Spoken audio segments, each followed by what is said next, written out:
Enemies of God, a phrase which best describes the positions of both Friedrich Nietzsche and Karl Marx. While being two philosophers who are diametrically opposed, they do share some similarities. Welcome back to Thoughts on Thinking. This is your man Spencer, and in this video I will be comparing both Nietzsche and Marx's critique of both religion and God, and then maybe throw in a subjective opinion of my own to conclude the video. Nietzsche, as we all have heard a million times, is the man who wrote "God is dead, God remains dead, and we have killed him."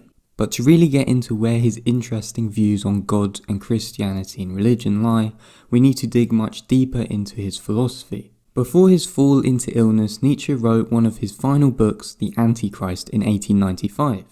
This book was his, what you could call, the creme de la creme for his antithesis against Christianity and God. He claims in The Antichrist that the worst enemy of human progress is the Christian, whom he referred to as the domestic animal, the herd animal, the sick animal. The reason for this view of sickness towards Christians, who were more specifically Christians that would acquiesce towards institutional dogmatism, was primarily based in his conception of slave morality and master morality. Nietzsche identified in his philosophy that Christianity is the exemplary example of, in his view, slave morality.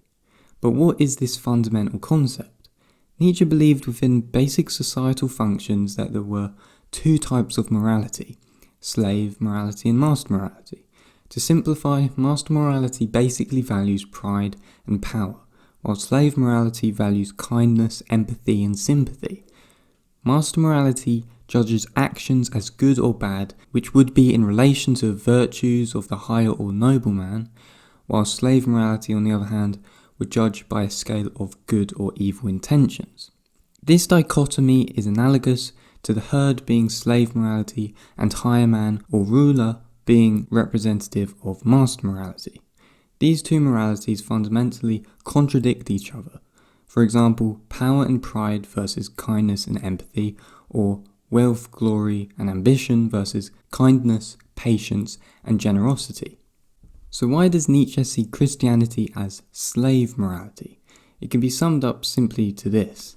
Slave morality does not aim to exert one's individual will by strength, but attempts to subvert or flatten the will of the individual. This morality fundamentally works off the concept of utilitarianism, which sees the primary good as what is most useful for the whole community, not just the strong, which in this case would be the power of the will itself, which is why slave morality tries to push it out in this sense and replace it with utility, fairness, compassion, etc. Therefore, the herd or slave morality gets stronger and stronger by corrupting the strong, by getting the higher noble man, in Nietzschean terms, to believe that the cause for such slavery is because of their own will to power as evil, their own effort to be ambitious, passionate, and courageous, strong individuals. Nietzsche saw this in Christianity's biblical principles of humility, charity, and pity, and how this was the result of universalizing the plight of the slave onto all of humankind, and thus enslaving the masters, or the individuals who had the potential to become masters via their own will. As I quote from The Antichrist, Christianity has taken the side of everything weak, base, failed. It has made an ideal out of whatever contradicts the preservation instincts of a strong life. It has corrupted the reason of even the most spiritual natures by teaching people to see the highest spiritual values as sinful, as deceptive, as temptations. The Christian idea of God as the God of the sick, God as spider, God as spirit, is one of the most corrupt conceptions of God the world has ever seen. This may even represent a new low in the declining development of the types of God having degenerated into a contradiction of life instead of its transfiguration and eternal yes. God has declared aversion to life, to nature, to the will to life. God as the formula for every slander against the here and now, for every lie about the beyond. God as the deification of nothingness, the canonization of the will to nothingness. And all the while this pathetic God of Christian monotheism instead acting as if it had any right to exist, like an ultimatum and maximum of God creating energy, of the human creator spiritus, this hybrid creature of ruin, made from nullity, concept and contradiction, who sanctions all the instincts of decadence, all the cowardices and exhaustions of the soul. With this said, Nietzsche was very much an enemy of God, but specifically an enemy of the widely accepted Christian God. Nietzsche both made the observation of not only the death of God with modern-day science killing it in the process, but the need for Christianity's God to die in order for humans to find liberation. But this would not simply be a positive liberation. An enormous gap would be left with the removal of God, with regards to meaning and purpose, thus causing nihilism and existential threat. This then leads into the Übermensch, becoming our own gods through the will to power, the existentialist philosophy, and Nietzsche's pursuit for the re-evaluation of values, which was never completed. Marx was very different when compared to Nietzsche, but at the same time had some striking similarities. The most fundamental cause for those differences is from their position in how they see the world. Karl Marx was a rationalist, while Nietzsche was an irrationalist. The rational thinkers expressed confidence in the faculties of reason, logic, and science, hence why they were referred to as the Enlightenment philosophers, thus believing science and rationalism could lead the way to a better life. The irrationalists, on the other hand, was that of Nietzsche, who opposed the ideals and values from the Enlightenment, disliked democracy and law and order based on so-called rational principles. Nietzsche was at the forefront of such a philosophical position, as he always regarded the rational or so-called reasoning individual as that which exists outside from phenomena, therefore indemonstrable and false. Check out my video on the origins of existentialism if you want to understand more about why Nietzsche disliked metaphysics in relation to Kant and the so-called rationalist philosophers. But anyway, while Nietzsche saw religion in general and Christianity in particular as obstacles to the realization of the Übermensch, Marx saw it from a different, more economic perspective as being merely the opium of the masses, which dulled the brains of its followers, giving false hope and turning them into objects of exploitation by the capitalist superstructure that he believed it was a part of, thus formulating false class consciousness. One way this was conceived by Marx was that religious institutional structures would claim and make suffering and repression among the working class bearable by perpetuating an afterlife. Thus, for the proletariat to be ordained to a higher authority that they should never question. Thus, Marx believed it to be an ideological power, that religion was to convince the poor and powerless that their socio-economic positions is God's will, and that they will be compensated for their sufferings in the afterlife, therefore perpetuating capitalism. Marx also shared Nietzsche's conviction that religion and Christianity did not work for the good of the masses. While Nietzsche made this statement, God is dead, and Marx made the statement that religion is the opium of the masses, both were not said with the same degree of contempt. Marx in this case was very much against religion and God, but Nietzsche was simply making an observation about religion in the 19th century. He did not dislike the concept of God, but saw it as being used in the wrong way, towards slave morality, and not towards the necessity of how it should be by enforcing and celebrating ambition and man's individual will to power. As I quote, "The word Christianity is already a misunderstanding. In reality, there has only been one Christian, and he died on the cross." He sees that Christianity became something of decadence, of herd and slave morality. He states in his short written piece, called Why I Am So Clever, the following: God, immortality of the soul, redemption, beyond without exception, concepts to which I never devoted any attention, or time, not even as a child. Perhaps I have never been childlike enough for them. Here he clearly sets his worldview as being completely divorced from religious sentiments, and one could argue by the inclusion of beyond as devoid of the supernatural in general. It is important to bring attention to the way Nietzsche claims to have never devoted any time to anything vaguely religious, because it is vital to understanding the manner by which he addresses theological positions in his writings. Nietzsche continues, saying, "I do not by any means know atheism as a result, even less as an event." This indicates that Nietzsche might have still held some sort of spiritual mysticism. Nietzsche outlines that he did not know atheism as a result or event, precisely because his unbelief was not the product of some grand epiphany.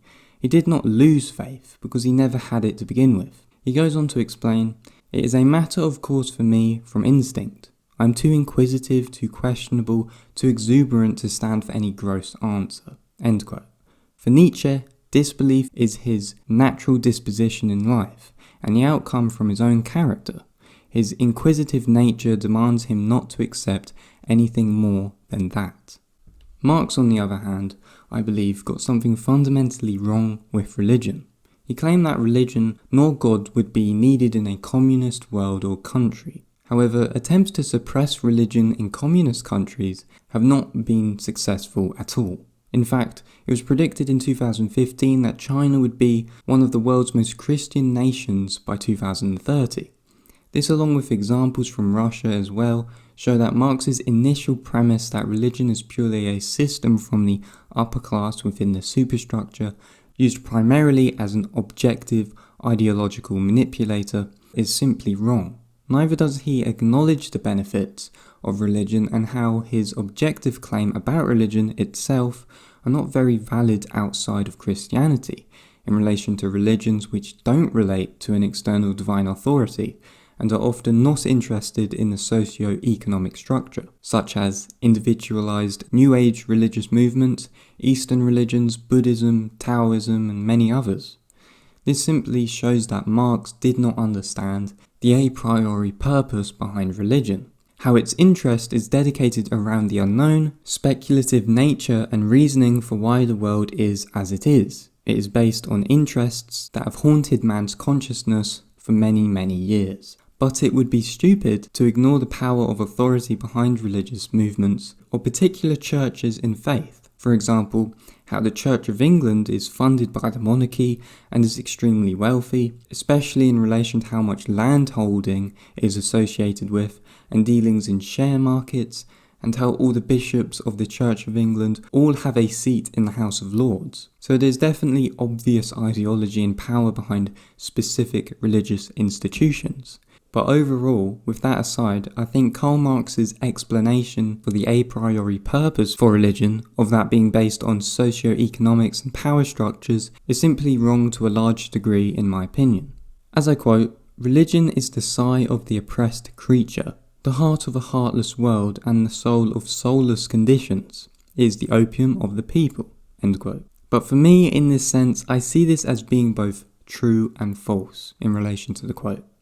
Religion can be the product of the oppressed people, putting all the hopes and desires into a transcendent existence, but what he is trying to truly say here is that religion is oppressive, that it holds back change and does not liberate any form of new social change, but is only a conservative ideology. But this is not, again, completely true. Religion can be extremely liberating for people subjectively and objectively on a larger scale. A good modern-day example would be that of the works of Martin Luther King and the Civil Rights Movement, who was a catalyst for change through the church and by being a Baptist. But on the other hand, religion can be used as an oppressive force. Religion to me is a sigh for not knowing all the truths of the world. That one of the many reasons for its gravitas for many people is that it plays as an answer machine to such groans in anguish, but I see religion as more as an attempt to alleviate community suffering and to keep it functional without the a priori intention of it being oppressive. Yes, I would say it is a form of opium, a painkiller, but what is the alternative? Nihilism? Well, as Nietzsche expressed, it most definitely is and has been for many people. So when Marx says, I quote, "The first requisite for the happiness of the people is the abolition of religion," it should really say something like this in relation to Nietzsche. The first requisite for the happiness of the people is, well, an unanswerable number of necessities, but in relation to values is the realization of the overman. We don't need to abolish religion, as God is already dead in Nietzschean terms, and martial law against freedom of movement, speech and expression in relation to religious practice is never and never has been an appealing reality. Nietzsche's position, I think, is much more respectable when compared to Marx, in my view, because he is not as dogmatic with a particular opinion surrounding the question of God itself. Yes, of course he is with Christianity and the God of that particular religion, but for me I see how the creation of new values to alleviate nihilism after the death of the Christian God is to formulate the overman, the true state of that which one should be through their will to power. It's the true existentialist God or blueprint which is crafted through the actions of many, to achieve that which is the overman. It's that which people continuously drive towards if intended, because it is never possible to achieve or to become the overman or Übermensch. It can only be worked towards in progress, lifetime after lifetime, generation after generation. Therefore, it can be nothing more than the human goal of desired transcendence within divine form of action, will and passion, which to me is that one must try, even through the state of despair and anguish, to encapsulate divine human values which we find righteous. It is by seeing and feeling the actions of the many by which we see what is humanly divine.